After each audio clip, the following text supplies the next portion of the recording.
Hello everyone, welcome to knowledge plus. इस video में आज के डिफरेंट न्यूज़पेपर को एनालिसिस करने जाएंगे एग्जाम पॉइंट ऑफ व्यू से, जो जैसे द हिंदू, इंडियन एक्सप्रेस और भी डिफरेंट न्यूज़पेपर का है ना। तो आइए शुरू करते हैं आज का वीडियो। तो सबसे पहला न्यूज़ यहाँ पे है कि केरला हायर्स 4 प्राइवेट वेदर फोरकास्टर्स। तो केरला जो है 4 प्राइवेट वेदर फोरकास्टर को हायर किया है अपने यहाँ का वेदर फोरकास्ट कराने के लिए। ठीक है, तो एक सबसे फेमस इंडिया में जो है IMD जो है तो गवर्नमेंट का है, इंडियन मेट्रोलॉजिकल डिपार्टमेंट।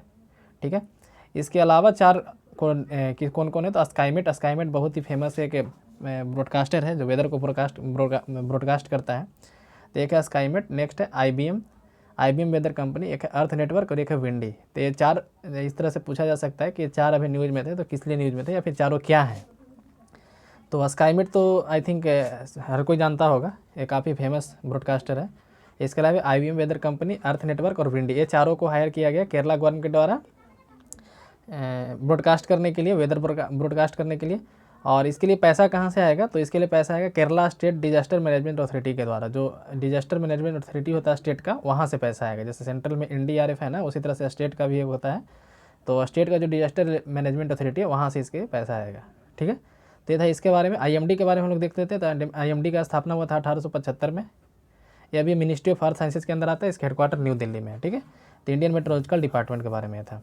इसके अलावा जो है IMD जो है, जैसे दुनिया में एक है वर्ल्ड मेट्रोलॉजिकल ऑर्गेनाइजेशन, ये दुनिया में 6 इंस्टीट्यूशन को रिकॉग्नाइज करता है। ठीक है, मतलब कि इसके लिए ऑफिशियली कहता है कि दुनिया में 6 ही ऐसा संगठन है जो मतलब कि सही तरीके से वेदर को फोरकास्ट करता है, या फिर दुनिया में एक इलीट लेवल का, एक हाई लेवल का 6 ऐसा ऑर्गेनाइजेशन है।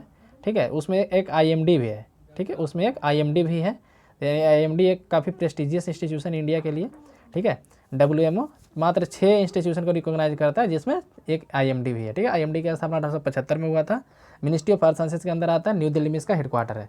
तो ये था IMD के बारे में। ठीक है, नेक्स्ट न्यूज़ यहाँ पे देखें, कैबिनेट में soon okay plan to promulgate ordinance to amend essential commodities act. तो कल के न्यूज़ में आया था कि एसेंशियल कमोडिटीज एक्ट जो 1955 का है उसको अमेंड किया जाएगा। किस लिए, ताकि कुछ जो है खाद्य पदार्थ है उसका डीरेगुलेशन किया जाए। तो हम लोग यहाँ पे 2 चीज़ देख लेते हैं, एक है क्या अमेंडमेंट क्या होगा और ऑर्डिनेंस के बारे में देख लेते हैं। तो अमेंडमेंट क्या होगा, तो आप देख सकते हैं कि after the amendment commodity such as cereals है ना, कुछ अनाज, edible oils, oil seed, pulses, onion, potato, ये सबको डीरेगुलेट किया जाएगा। इसके तहत स्टॉक लिमिट को लगाया जाएगा। Stock limit will be impose, stock limit को इम्पोज किया जाएगा, लेकिन स्पेशल सर्कमस्टांसेज में। ठीक है, एक्सेप्शनल सर्कमस्टांसेज में, हमेशा नहीं। जैसे नेचुरल कैलामिटीज़ के में फेमाइन जब होगा, तब जब प्राइस में सर जाएगा, यानी कि बढ़ोतरी हो जाएगा, तब तो स्पेशल सर्कमस्टांस में स्टॉक लिमिट को लगाया जाएगा, ऐसे नहीं लगाया जाएगा, है ना। तो अमेंडमेंट करने का पीछे मेन पर्पस क्या है, तो कमोडिटीज़ में मतलब कि सेरियल्स, edible oils, oil seed, pulses, onions, potato, ये सब को डीरेगुलेट किया जाए। ठीक है, तो सबसे यहाँ पे एक सोचने वाली बात होगी, कौन से मिनिस्ट्री के द्वारा किया जा रहा है, तो ministry of consumer affairs and food public distribution, इसके द्वारा किया जाता है। इसके मंत्री है रामविलास पासवान। ठीक है, और इसको जो ऑर्डिनेंस के थ्रू क्यों लाया जा रहा है, क्योंकि अभी ना लोकसभा सेशन में है ना राज्यसभा सेशन में। ठीक है, ऑर्डिनेंस कब लाया जाता है, तो ऑर्डिनेंस जो है 2 गवर्नर लाते हैं और प्रेसिडेंट लाते हैं। तो प्रेसिडेंट वाला भी हम लोग यहाँ देखते हैं, प्रेसिडेंट का आर्टिकल 1 to 3 में पावर दिया गया, ऑर्डिनेंस मेकिंग पावर दिया गया। इसके लिए 3 केस हैं, लोकसभा यदि सेशन में हो, राज्यसभा नहीं हो, लोकसभा सेशन में नहीं हो, राज्यसभा हो, या फिर दोनों सेशन में नहीं हो। तो अभी जो ए वाला केस है, दोनों में से कोई सेशन में नहीं। इससे क्या पता चलता है कि दोनों में से कोई एक हाउस भी सेशन में नहीं रहेगा, तब ऑर्डिनेंस लाया जा सकता है। तो ऑर्डिनेंस कब लाया जाता है, जब दोनों में से कोई एक हाउस भी सेशन में नहीं रहता है। सेम केस स्टेट के लिए होता है, जहाँ पे MLA और MLC होता है, दोनों में से यदि कोई एक हाउस सेशन में नहीं है, तब ऑर्डिनेंस लाया जाता है। गवर्नर का ऑर्डिनेंस मेकिंग पावर 213। ठीक है, आर्टिकल 213 में ऑर्डिनेंस मेकिंग पावर है गवर्नर का, और आर्टिकल 1 to 3 में है प्रेसिडेंट का। ठीक है, तो ये था ऑर्डिनेंस के बारे में। नेक्स्ट न्यूज़ यहाँ पे कि CCI reviewing anti trust allegation against WhatsApp. तो इस न्यूज़ में हमको नहीं जाना है, हम CCI के बारे में पढ़ना चाहते हैं। तो CCI यानी कंपटीशन कमीशन ऑफ इंडिया, तो इसका काम क्या है, तो ये मेन रिव्यू करता है कि जैसे कोई एक कंपनी का मोनोपोली ना हो जाए। ठीक है, जैसे मान लीजिए कि कोई टेलीकॉम सेक्टर को ही देख लिया जाए, मान लीजिए कि टेलीकॉम सेक्टर में अभी 4 प्लेयर हैं ना, 4 कंपनी है। कोई एक कंपनी ऐसा ऑफर ले आता है ना, जिसके कारण से ऐसा होने का डर है कि सारा कस्टमर इसी में आ जाए। जैसे जियो को आप देख सकते हैं, एक सस्ता ऑफर ले गया, सारा कस्टमर इसी में चला जाता है। अभी जियो का लगभग मोनोपोली हो चुका है। तो CCI का काम यही है कि किसी एक कंपनी का मोनोपोली ना हो, उसको रोकना। हालांकि जियो का कंप्लीटली मोनोपोली नहीं है, क्योंकि अभी भी एयरटेल मार्केट में अभी जिंदा है ना। हाँ, वोडा और आइडिया का काम थोड़ा सा खराब हुआ है, लेकिन एयरटेल अभी भी जियो का कंपटीशन दे रहा है, तो अभी मोनोपोली नहीं हुआ है। तो मतलब CCI का काम यही है कि कोई भी अपना प्राइस को या कोई भी ऑफर निकालता है, सिर्फ टेलीकॉम सेक्टर ही नहीं, कोई हर एक सेक्टर का काम ये करता है, हर एक सेक्टर में देखता है कि कोई भी इतना कम प्राइस पे ना बेचने लगे कि उसका फिर मोनोपोली हो जाए, ठीक है। तो सीसीआई का काम यही है। तो यदि आपको न्यूज़ याद होगा तो बहुत सारा कंपनी सीसीआई के पास उस समय भी गया था जिस समय जियो फ्री डाटा बांट रहा था सबको। तो सीसीआई हालांकि उस समय रोकने से मना कर दिया, कहा कि नहीं, ये सीसीआई का उल्लंघन नहीं करता है। तो हम लोग सीसीआई के बारे में पढ़ लेते हैं। तो इसका फुल फॉर्म होता है कंपटीशन कमीशन ऑफ इंडिया, एक स्टैट्यूटरी बॉडी यानी कि किसी एक्ट के तहत आया होगा। तो ये एक्ट का नाम है CCA act, competition commission act 2002। तो कंपटीशन कमीशन एक्ट 2002 के तहत आया था, लेकिन फॉर्मेशन हुआ था इसका 14 अक्टूबर 2003 में। तो एक्ट था 2002 का, लेकिन फॉर्मेशन हुआ था 2003 में, है ना। तो यहाँ पे कन्फ्यूज मत कीजिएगा, कोई जरूरी नहीं कि जिस साल एक्ट है उसी साल वो बॉडी बन जाए, ठीक है। एक्ट आया था 2002 में, कंपटीशन कमीशन एक्ट 2002, लेकिन बना था 14 अक्टूबर 2003 को। यानी कंपटीशन कमीशन ऑफ इंडिया कब बना था? 14 अक्टूबर 2003 को। ये फुली फंक्शनल हुआ था मई 2009 में आके। तो समझिए 2003 में तो बन तो गया था, लेकिन फंक्शनल उस समय नहीं हो पाया था। मई 2009 में फुली फंक्शनल हुआ था। तो फिर भी कंपटीशन कमीशन ऑफ इंडिया का स्थापना कब हुआ था पूछा जाता है तो अब 2003 लगाइएगा, ठीक है। 2003 माना जाता है, 14 अक्टूबर 2003। हाँ, पूछा जाए कि फंक्शनल कब हुआ था तो मई 2009 में फंक्शनल हुआ था। और इसमें एक चेयरमैन होते हैं प्लस 6 मेंबर होते हैं। एक चेयरमैन प्लस 6 मेंबर होते हैं, कुल मिला के 7 आदमी इसमें होते हैं इस एक्ट मतलब इस कमीशन में, ठीक है। तो ये था सीसीआई के बारे में। नेक्स्ट यहाँ पे है no cases all patient recovered, मतलब कि वहाँ कंबोडिया में कोई भी केस अब नहीं है, सारा केस जो है रिकवर हो गया है। मतलब कंबोडिया में कोविड-19 का कोई भी केस नहीं है। तो ये दूसरा कंट्री आई थिंक बन गया। कल भी एक कंट्री के बारे में पढ़े थे, यूरोप के कंट्री के बारे में, स्लोवेनिया था, जहाँ पे कोरोना फ्री घोषित किया गया। अब कंबोडिया है जो कोरोना फ्री हो चुका है, ठीक है।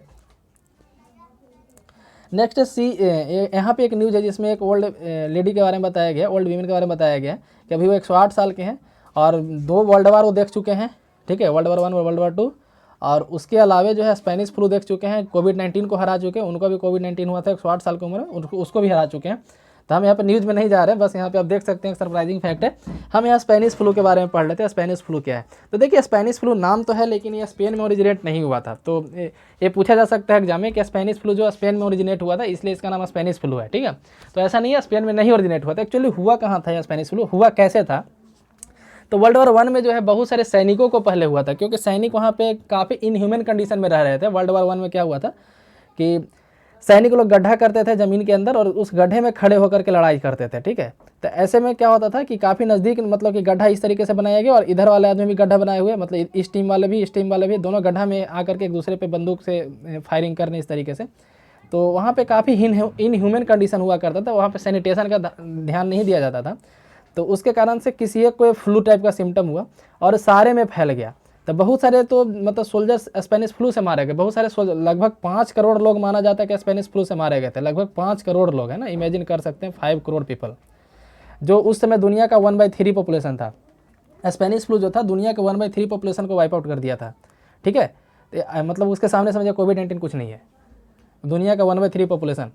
तो बहुत सारे सैनिक तो स्पेनिश फ्लू से मारे गए, लेकिन लोगों को लगता था कि सैनिक है तो गोली से मर रहे होंगे या फिर किसी और बीमारी से मर रहे होंगे, उस पर कोई ध्यान नहीं दिया।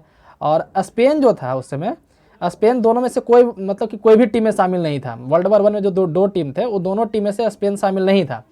तो मतलब कि बाकी सारे कंट्री में क्या था, वो मतलब कि वार में शामिल था। तो वहाँ पे मीडिया पे सैंक्शन हो चुका था, मीडिया को कुछ भी छापने का आज़ादी नहीं था, जिस कारण से स्पेनिश फ्लू के बारे में मीडिया भी नहीं छाप पाई। लेकिन स्पेन तो न्यूट्रल था, स्पेन दोनों में से किसी टीम में नहीं था, तो स्पेन का मीडिया फ्री था। तो स्पेन का मीडिया पहली बार इस बीमारी को उजागर किया कि ऐसा कोई बीमारी फैला हुआ है, ठीक है, इसलिए इसका नाम रख दिया गया स्पेनिश फ्लू। तो स्पेनिश फ्लू स्पेन में ओरिजिनेट नहीं हुआ था, याद रखिएगा। इसको और भी डिफरेंट नाम से जाना जाता है, जैसे 1918 फ्लू पेंडेमिक के नाम से जाना जाता है। इसको 1918 फ्लू पेंडेमिक के नाम से भी जाना जाता है, 1918 फ्लू, ठीक है। वो भी एक पेंडेमिक था, स्पेनिश फ्लू भी था। इसका जो वायरस है, वायरस का नाम है H1N1 इन्फ्लुएंजा ए। वायरस का नाम है H1N1 इन्फ्लुएंजा ए। ये पूरे वायरस का नाम है H1N1 इन्फ्लुएंजा ए, ठीक है। ए कैपिटल से लिखा जाता है, ये वायरस का नाम है। ये लगभग 5 करोड़ लोगों का वाइप आउट किया था, जो उस समय के पॉपुलेशन के 1/3 थे, ठीक है। तो ये था स्पेनिश फ्लू के बारे में। नेक्स्ट यहाँ पे है द हिंदू से फर्स्ट पेज से न्यूज़पेपर है। इसमें डिफरेंट रेगुलेशन लगाया गया, जैसे कोल के बारे में बोला है, कॉमर्शियल माइनिंग रेवेन्यू शेयरिंग को इंट्रोड्यूस किया जाएगा और companies in the private sector भी allowed to carry out exploration. तब कोयला जो है प्राइवेट कंपनी के द्वारा भी निकाला जाएगा, यहाँ पे बताया गया। मिनरल में भी उसी तरीके से कि 500 mining block will be auction, 500 mining block को ऑक्शन किया जाएगा, उसके लिए ऑक्शन निकाला जाएगा। डिफेंस में एक बड़ा न्यूज़ आ रहा है कि FDI बढ़ाया गया है। FDI जो है 74% किया गया है, मतलब कि ऑटोमेटिक रूट के तहत है ना। FDI देखिए क्या होता है, तो एफडीआई का फुल फॉर्म होता है foreign direct investment. Foreign direct investment यानी कभी कोई भी फॉरेन आदमी या फिर फॉरेन इंस्टीट्यूशन, फॉरेन का कोई भी कंट्री का आदमी हो या फिर वहाँ का ऑर्गेनाइजेशन हो या फिर वहाँ का सरकार ही क्यों ना हो, यदि इंडिया में कोई ऑर्गेनाइजेशन में पैसा लगाते हैं, मान ली कि आप एक कंपनी खोले हैं, इस कंपनी में 100 करोड़ पैसा किसी का लगा हुआ है, कोई चाइना का आदमी आया बोला कि हम इस कंपनी में 100 करोड़ लगा हुआ है, हम 50 करोड़ हम लगाना चाहते हैं, है ना, तो कितना हो गया, इसका 50% हो गया। तो कंपनी वाला सोचेगा ठीक है हमको पूंजी मिल रहा है तो हमारा कंपनी 150 करोड़ का हो जाएगा, फिर बेनिफिट अपना ये दोनों अपने शेयरिंग के हिसाब से बांट लेगा, ठीक है। लेकिन गवर्नमेंट क्या करती है, एफडीआई को रेगुलेट करती है, कुछ सेक्टर बंद किया रहता है। जैसे अभी तक जो था, कुछ दिन पहले तक डिफेंस सेक्टर में 1% एफडीआई नहीं था, ठीक है। 2014 के पहले डिफेंस में कोई एफडीआई नहीं आता था, एफडीआई मतलब कि अलाउ ही नहीं था। तो एफडीआई जो आता है डिफेंस सेक्टर के लिए लिमिट लगाए हुआ है कि अब जैसे यहाँ पे देख सकते हैं कि डिफेंस सेक्टर के लिए 74%, यानी कोई कंपनी डिफेंस सेक्टर में काम कर रही है, मतलब कोई बंदूक बना रही है या फिर कुछ और मिसाइल बना रही है, तो उस कंपनी में मैक्सिमम 74% ही एफडीआई आ सकता है, उससे ज़्यादा नहीं आ सकता है। कोई कंपनी में और कम है, जैसे एफडीआई पहले डिफेंस में 49% ही था, 49 से ज़्यादा नहीं आ सकता है, ठीक है। ये 49, 24 ये सब क्यों होता है, काफ़ी इकोनॉमी का मतलब डीपली जाना पड़ेगा। आप ऐसे समझ लीजिए कि कंपनी में क्या होता है, कोई डिसीजन 50% पे लिया जाता है, ठीक है, कोई डिसीजन लेने के लिए 50%। तो यदि किसी विदेशी कंपनी के पास 50% से ज़्यादा का शेयर आ जाएगा तो डिसीजन वो अपने हिसाब से लेने लगेगा, है ना। तो इसीलिए 49 ही रखा गया था, ताकि इंडियन कंपनी के पास 51% शेयर हो, ताकि डिसीजन 51% से लिया जाए। मतलब कि कोई भी डिसीजन लेना हो तो इसके हाथ में नहीं जाए, विदेशी के हाथ में नहीं जाए। अब 74 क्यों किया गया, तो देखिए कुछ डिसीजन जो होता है 76% और 24% पे रह जाता है। मतलब उसके लिए जैसे होता है ना कि संसद में एक के लिए 1/2 वोटिंग चाहिए और एक के लिए 2/3 वोटिंग चाहिए, ठीक है, सिंपल मेजोरिटी चाहिए 1/2, किसी के लिए स्पेशल मेजोरिटी यानी 2/3 चाहिए। उसी तरह से यहाँ भी होता है, किसी के लिए 51 और 49 चाहिए, मैंने 51 जिधर हो गया उसका बात माना जाएगा। और कोई डिसीजन के लिए जो काफ़ी क्रिटिकल डिसीजन होते हैं, इंपॉर्टेंट डिसीजन होते हैं, उसके लिए 76 और 24 चाहिए उसके लिए, ठीक है। तो गवर्नमेंट इसीलिए 74 ही तक अलाउ कर रही है कि 76 ना हो जाए, है ना। तो अभी मान लीजिए कि कोई कंपनी में 74% आ गया एफडीआई, तो 26 तो इंडियन का पास रहेगा ना, तो नॉर्मल वाला डिसीजन तो ले सकता है, लेकिन जो काफ़ी इंपॉर्टेंट डिसीजन है उसके लिए 76 चाहिए, तो बिना इसके मदद से तो ले नहीं सकेगा, है ना।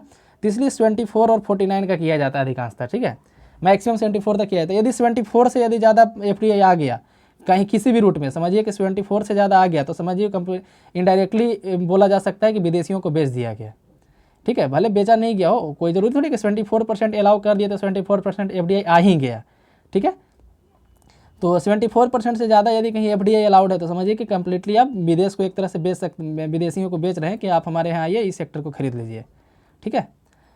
सिविल एविएशन में जो जो एयर स्पेस होता है, यानी कि जो आकाश होता है, आसमान में से जो मतलब ट्रैवल करते हैं, जैसे मान लीजिए कि इंडिया है, यहाँ पे बांग्लादेश है, यहाँ पे पाकिस्तान है, यहाँ चाइना है, इस तरीके से यदि कोई इधर से फ्लाइट आ रहा है तो एयर स्पेस यूज कर, उसको बांग्लादेश जाना है तो इंडिया क्रॉस करके जाना है, तो इंडिया का एयर स्पेस यूज करता है ना। तो इसके लिए इंडिया को पे करना पड़ता है उसको, ठीक है। तो अभी क्या था कि 100% एयर स्पेस ओपन था, तो 100% से घटा करके 60% एयर स्पेस ओपन किया गया है, ठीक है। तो यहाँ पे कुछ रिस्ट्रिक्शन लगाया गया है।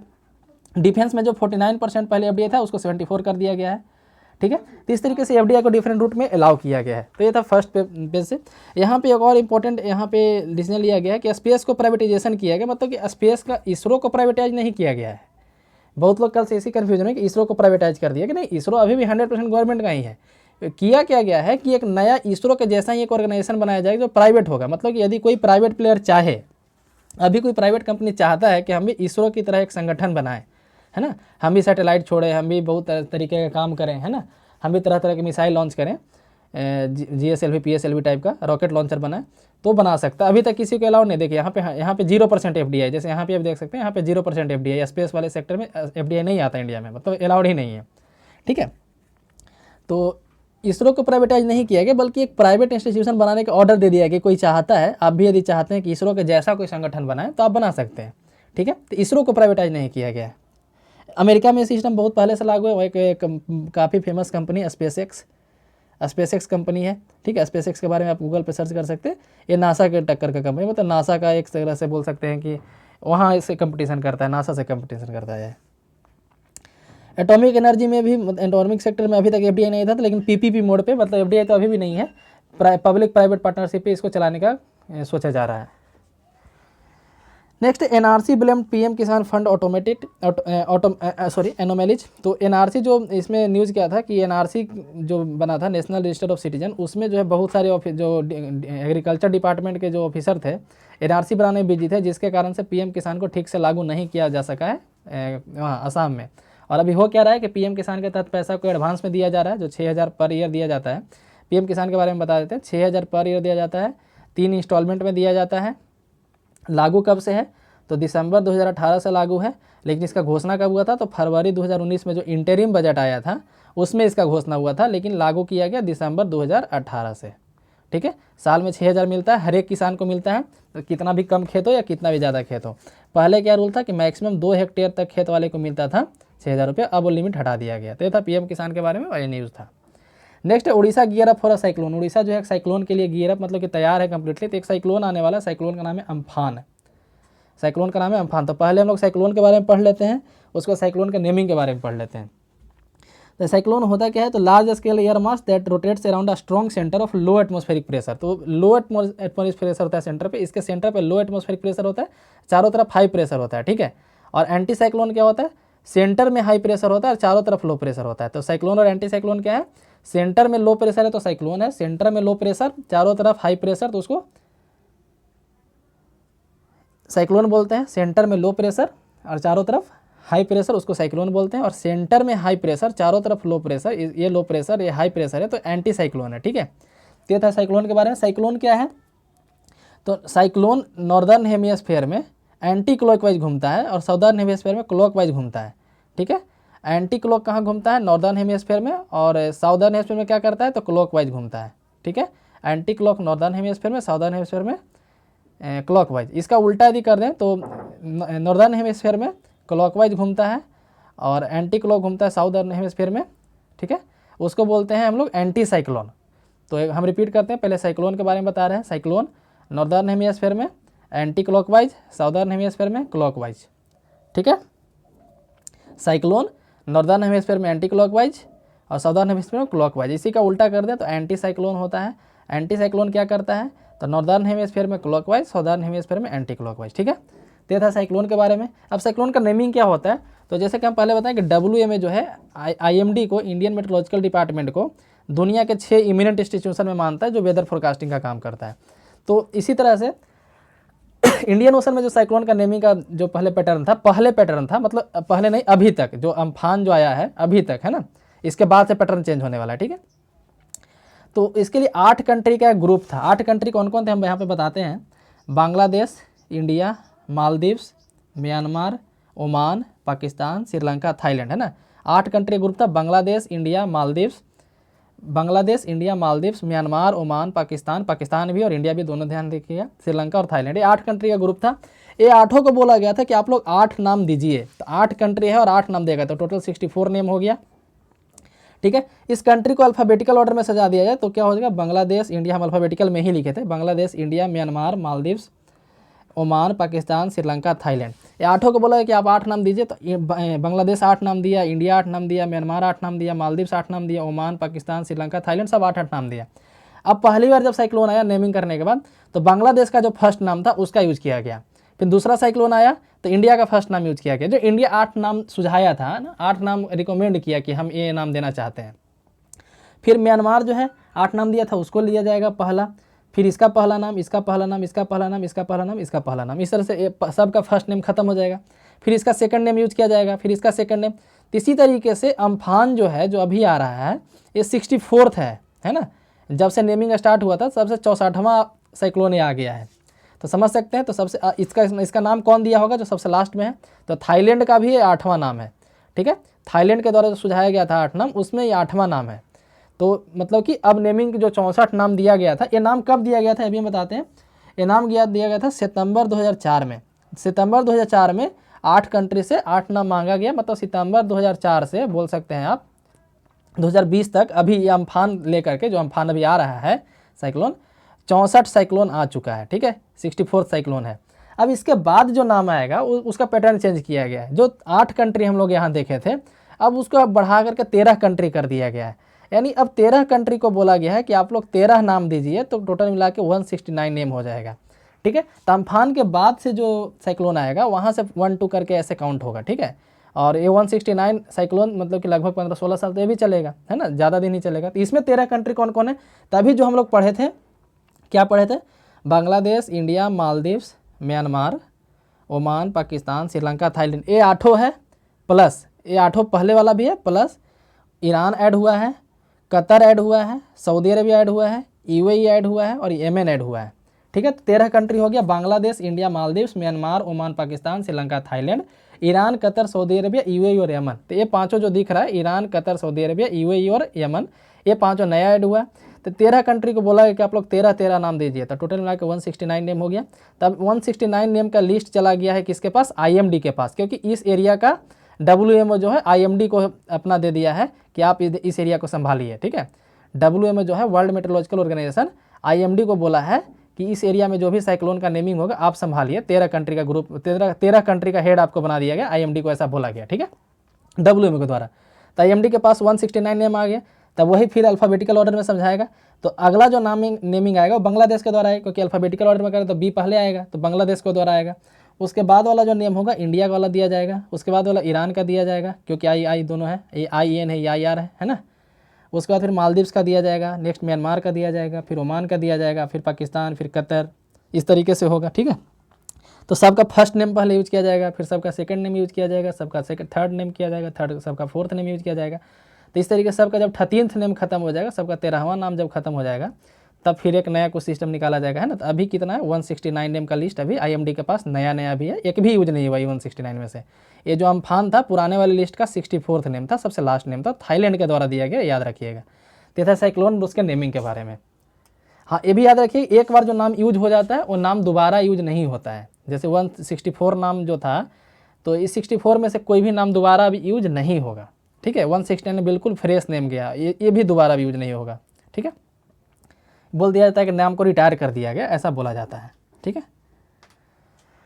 नेक्स्ट यहाँ पे कि private sector in space was part of 2017 bill. तो यही है यहाँ पे कि 2017 में एक बिल लाने का कोशिश किया गया था, एक्चुअली बिल आया नहीं था, ठीक है। तो ऐसा बोला जा रहा है गवर्नमेंट के द्वारा कि 2017 में हम लोग एक ड्राफ्ट बिल बनाए थे। ड्राफ्ट मतलब कि बस खुद कॉपी कलम से लिख लिया अपने हिसाब से, उसको पब्लिक नहीं किया गया। तो ड्राफ्ट बिल बनाए थे, उसी में व्यवस्था किए थे हम लोग कि एक स्पेस डिपार्टमेंट ऑफ स्पेस के तहत एक प्राइवेट इंस्टीट्यूशन बनाया जाएगा, ठीक है, इसरो को कंपटीशन देने के लिए, क्योंकि अभी इसरो का मोनोपोली है ना। तो इसरो का मोनोपोली स्पेस सेक्टर में इंडिया में, तो एक दूसरा आएगा तो कंपटीशन होगा, तो दोनों कंपटीशन में फिर अच्छा वर्क करेगा, है ना। तो अभी ऐसे भी इसरो अच्छा वर्क कर रहा है, लेकिन इससे और बेटर वर्क करेगा, ठीक है। तो प्राइवेट 2017 का ही यह था। तो आगे हम लोग देखते हैं, India opposes rejoining RCEP over China concern. तो RCEP क्या है हम यहाँ पे पहले समझा लेते हैं। जैसे देखिए, दो कंट्री के बीच में जब ट्रेड होता है तो बीच में एक ट्रेड बैरियर लगाया जाता है। कभी कभी ट्रेड बैरियर एक्चुअली होता क्या है, तो टैरिफ ड्यूटी इंपोर्ट कर दिया जाता है कि चाइना से जब आएगा यहाँ सामान, तो मतलब कि हाइपोथेटिकली बोल रहे हैं एग्जांपल के तौर पे कि चाइना से यहाँ जब सामान आएगा तो उस पर 20% हम एक्स्ट्रा टैक्स लेंगे, है ना, इस तरीके से। तो उससे बचने के लिए कुछ कंट्री अपने स्तर पे क्या करता है, फ्री ट्रेड एग्रीमेंट साइन करता है, फ्री ट्रेड एग्रीमेंट साइन करता है। जैसे इंडिया और ASEAN के बीच में ये एग्रीमेंट एग्जिस्ट करता है। तो ASEAN क्या है, पहले हम लोग ASEAN समझ लेते हैं, उसके बाद RCEP अच्छे से समझ में आएगा। तो ASEAN क्या है, ASEAN का फॉर्मेशन हुआ था 8 अगस्त 1967 को। ASEAN का फॉर्मेशन कब हुआ था, 8 अगस्त 1967 को। इसमें 10 कंट्रीज़ हैं, ASEAN में 10 कंट्री हैं। कौन कौन है, Brunei, Cambodia, Indonesia, Laos, Malaysia, Myanmar, Philippines, Singapore, Thailand और वियतनाम, ये 10 कंट्री है।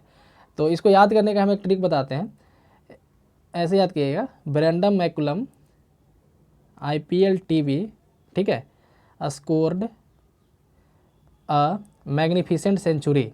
Brendon McCullum IPL TV scored a magnificent century, ठीक है। एक्चुअली ये कहाँ से इंस्पायर किया गया, तो IPL का जब वेरी फर्स्ट मैच हुआ था, सबसे पहला मैच जो हुआ था आज के लगभग 12-13 साल पहले, तो उसमें ब्रैंडम मैकुलम के द्वारा 150 रन मारा गया था, जो आई थिंक IPL मतलब कि T20 के हिसाब T20 के इतिहास का पहला शतक था, और ये IPL के सबसे पहले मैच में मारा गया था ब्रैंडम मैकुलम के द्वारा। तो वहीं से जो निमोनिक है इंस्पायर है, ब्रैंडम मैकुलम ये प्लेयर हैं, IPL TV scored SCORD magnificent century, ठीक है, मतलब एक शानदार शतक। तो फर्स्ट लेटर लिया जाए तो B ब्रैंडम मैकुलम, यानी कि B for Brunei, M for Myanmar, ठीक है, I से Indonesia, Philippines, Laos, Thailand, Vietnam, S से सिंगापुर, इस वाले एम से मतलब ये दोनों में से कोई एम से आप लिख लीजिए, एक है म्यांमार और एक है मलेशिया, ठीक है। और सेंचुरी यानी सी फॉर कंबोडिया। तो इस हिसाब से 10 कंट्री है। कौन कौन है? Brunei, Cambodia, Indonesia, Laos, Malaysia, Myanmar, Philippines, Singapore, Thailand, Vietnam. ये 10 कंट्री का ग्रुप है जो बना कब था? 8 अगस्त 1967 का है, ठीक है। ये 10 कंट्री हर जगह एक साथ चलते हैं, मतलब काफ़ी कोऑर्डिनेशन इन लोग में रहता है। तो इंडिया का जो है इस 10 कंट्री के साथ, पूरे एशियान के साथ, ठीक है, फ्री ट्रेड एग्रीमेंट है। मतलब इंडिया कोई सामान आसियान में बेचेगा तो कोई एक्स्ट्रा टैरिफ नहीं लगेगा, आसियान का इंडिया में आएगा तो कोई एक्स्ट्रा टैरिफ नहीं रहेगा। तो इसी को थोड़ा बड़ा करने के लिए सोचा गया था, तो उसको आरसीईपी बोलते हैं, रीजनल कम्प्रिहेंसिव इकोनॉमिक पार्टनरशिप, ठीक है, आरसीईपी। तो इसमें 16 कंट्री थे। तो देखा गया कि जैसे आरसीईपी में कौन कौन आएगा? तो एशियान आएगा, प्लस कौन कौन रहेंगे? तो चाइना, जापान, ऑस्ट्रेलिया, न्यूजीलैंड, ठीक है, चाइना, जापान, ऑस्ट्रेलिया, न्यूजीलैंड और साउथ कोरिया। ये 6 देश हो गए। कौन कौन? एशियान का 10 country plus China, India, Japan, south Korea, Australia, New Zealand, है ना। 6 कंट्री हुआ ना, 16 कंट्री टोटल मिला के।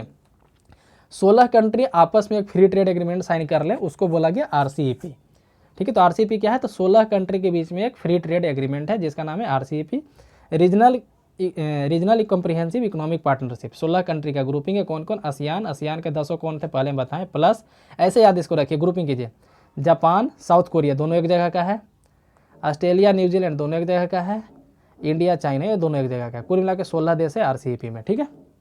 ये था आरसीईपी के बारे में। आरसीईपी के बारे में पहली बार सोचा कहाँ गया था? तो 2012 में आसियान का एक समिट हुआ था, ठीक है, आसियान देशों का एक समिट हुआ था।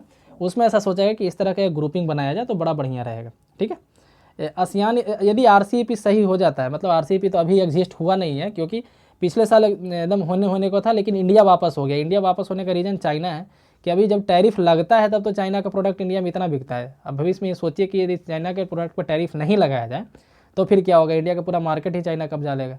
तो बस इसी कॉन्सर्न को देखते हुए इंडिया जो है आरसीईपी ज्वाइन नहीं किया था पिछले साल। तो फिर भी इंडिया को ऑफर आ रहा है, ठीक है। बाकी जो 15 कंट्री भी बच रहे हैं उन लोग बार बार इंडिया को बोल रहे हैं कि आप ज्वाइन कर लीजिए, ठीक है। तो इसका शुरुआत कहाँ हुआ था? 2012 में एक आसियान समिट हुआ था, वहीं पे ऐसा सोचा गया था कि आरसीईपी जैसा कुछ बनाया जाए। यदि ये बन जाता है तो दुनिया का लगभग 50% पॉपुलेशन का ब्लॉक होगा। मतलब 16 कंट्री मिला के दुनिया का लगभग 50% पॉपुलेशन हो जाता है। दुनिया का जितना जीडीपी है लगभग 39% जीडीपी को आरसीईपी कवर कर लेगा, है ना। एक तरह से देखा जाए तो ये दुनिया का सबसे बड़ा ट्रेडिंग ब्लॉक हो जाएगा, लगभग 50% पॉपुलेशन, है ना। इमेजिन कीजिए कैसा होगा। यदि इंडिया को हटा दिया जाए तो जो 15 कंट्री बचेंगे उनको देखा जाए तो दुनिया का लगभग 30% पॉपुलेशन, 31% के आसपास, और 30% जीडीपी, ठीक है। यदि इंडिया को हटा भी दिया जाए तो इतना अभी है अभी आरसीईपी में। हालांकि आरसीईपी अभी फॉर्मली आया नहीं है, उसके बारे में कोई चर्चा नहीं है, फिर भी यहाँ पे उसके बारे में मतलब कि बार बार इंडिया को इन्विटेशन आ रहा है, ठीक है। नेक्स्ट न्यूज यहाँ पे कि aiming to achieve herd immunity naturally is dangerous, WHO warn. WHO जो है ना, कब बना था? 7 अप्रैल 1948 को बना था। यूएन का एक स्पेशलाइज एजेंसी है और ये अभी वार्निंग दिया है किस बात को लेकर के? हर्ड इम्यूनिटी को लेकर के। तो हर्ड इम्यूनिटी क्या होता है? तो देखिए हर्ड जैसे क्या होता है, HERD, हर्ड यानी कि ग्रुप बोल सकते हैं, झुंड बोल सकते हैं। तो इसमें किया क्या जाता है कि जैसे कोई बीमारी के प्रति हर्ड इम्यूनिटी कैसे आता है, तो इसमें जानबूझ करके कुछ लोगों को इन्फेक्ट करा दिया जाता है। जैसे इमेजिन कीजिए कि लॉकडाउन खुल गया है ना, लोग पहले 22 मार्च के पहले जैसे रहते थे वैसे रहने लगे, तो क्या होगा? मान लीजिए कि 50 आदमी एक बस में जा रहे हैं, उसमें हो सकता है 3 आदमी को कोरोना हो, मतलब कि कोविड-19 हो, ठीक है। तो उससे क्या होगा? सारे लोग इन्फेक्ट हो जाएंगे, सारे नहीं तो मान लीजिए कि 40 ही इन्फेक्ट हो गए, ठीक है। तो कोविड-19 एक्चुअली करता क्या? जब किसी बॉडी के अंदर, जैसे होता क्या है, जब किसी बॉडी के अंदर कोई फॉरेन पार्टिकल जाता है, मतलब कोई ऐसा वायरस जाता है जो कभी एकदम नया हो, बिल्कुल नया हो, है ना। कोई वायरस जाता है तो हमारा बॉडी क्या करता है? उसके खिलाफ एक्शन लेता है, ठीक है, एंटीबॉडी डेवलप करता है, उसको हम लोग एंटीबॉडी डेवलप करते हैं। तो जब हमारे बॉडी में कोई वायरस जाता है तो हमारा बॉडी उसके खिलाफ एंटीबॉडी बनाता है। तो जब पहली बार जाता है कोई वायरस तो उस समय तो एंटीबॉडी बना नहीं रहता है, तो हमारा बॉडी खुद पे खुद रिएक्ट करके एंटीबॉडी बनाने का कोशिश करता है। अभी क्या हो रहा है? अभी तो कोविड-19 के लिए कोई वैक्सीन है नहीं, कोविड-19 के लिए कोई वैक्सीन तो अभी है नहीं, तो लेकिन लोग ठीक हो रहे हैं, है ना। रोज़ न्यूज़ में सुनते होंगे 100 आदमी ठीक हो गए, 200 आदमी ठीक हो गए। ये अलग बात है कि ठीक होने का रेट काफ़ी कम है, लेकिन ठीक तो हो रहे हैं। तो हो क्या रहा है कि उनका बॉडी जो है एंटीबॉडी डेवलप कर रहा है, उनका बॉडी जो है एंटीबॉडी डेवलप कर रहा है धीरे धीरे। यानी कि कोई भी नया वायरस हमारे बॉडी के अंदर जाता है तो हमारा बॉडी खुद ब खुद जो है हम लोग का इम्यून सिस्टम एक एंटीबॉडी डेवलप करता है, ठीक है। तो यदि सारे लोगों को इस तरीके से हम लोग इन्फेक्ट करा देते हैं, देश का जितना पॉपुलेशन है या फिर एक कंट्री का जितना, एक सिटी का जितना पॉपुलेशन है, सबको जानबूझ करके हम लोग इन्फेक्ट करा देते हैं, तो क्या होगा?